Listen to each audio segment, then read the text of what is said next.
আসসালামু আলাইকুম রহমতুল্লাহি ওয়া বারাকাতুহু। বিদেশের মাটিতে বাংলাদেশীদের মানুষ কেন দেখতে পারে না জানেন? আপনি যারা বিদেশে আছেন সবাই ভালো জানেন যে যদি কেউ জানে যে উনি বাঙালি, কোনো কেয়ার করে না, ঠিক আছে? কোনো রেসপেক্ট নাই বাঙালিদের। এই রেসপেক্টটা আমরা নিজেরাই নষ্ট করেছি। বিদেশের মাটিতে এই রেসপেক্টটা আমরা নিজেরাই নষ্ট করেছি। তার অন্যতম কারণ হচ্ছে এটাই যে আমরা বাঙালিরা কেউ কখনো অন্য বাঙালির ভালো দেখতে পারি না।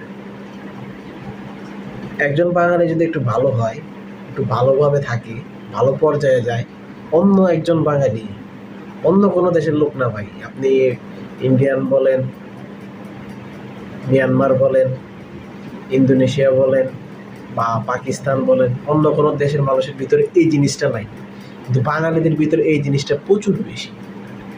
একজন বাঙালি যদি একটু ভালো হতে চায়, একটু ভালো পর্যায়ে যায়, অন্য বাঙালি তাকে টেনে নিচে নামানোর চেষ্টা করে। কিভাবে নামাবে? তখন অন্য বাঙালির প্রধান কাজই হয় এটা, যে তাকে কিভাবে নিচে নামানো যায়, তাকে কিভাবে নিচে নামানো যায়। কেন ভাই?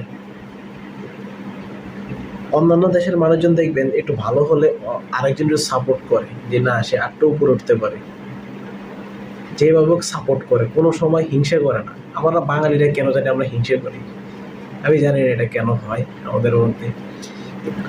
অন্যকে নিচে নামাইতে গেলে যে অন্যকে নিচে নামিয়ে যে আমি উপর উঠতে পারবো, এরকম এটা কখনো হয় না। আল্লাহ দেয় না। আল্লাহ আমার জন্য যতটুকু রেখেছেন সেটা আমি পাবোই। অন্যের সাথে হিংসা করে বা অন্যের এত বেশি আছে এটার জন্য তাকে হিংসা করে আমি অতটা পাবো, এরকম কিছুই না।